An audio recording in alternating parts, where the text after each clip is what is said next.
Okay, today's lesson, we are just going to be reviewing place value, and then you're going to be getting on Education Galaxy, and I'm going to show you how to do that in a little bit.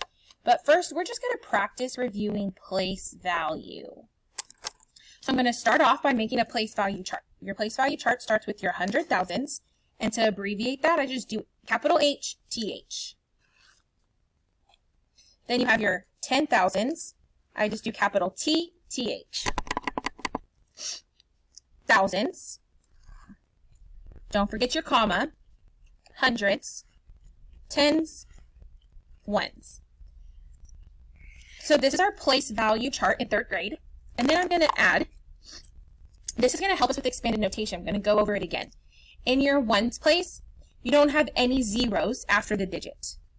So I'm going to put a 0. In your tens place, you have 1 0. In your hundreds place, you have 2 zeros. In your thousands place, you have 3 zeros. 10,000s place, you have 4 zeros.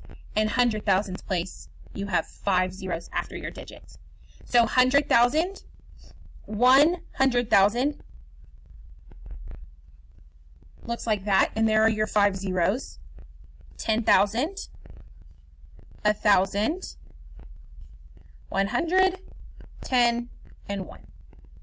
Our place value chart moves in a power of 10 because as you go from your ones to your bigger place values, you go 10 times that amount.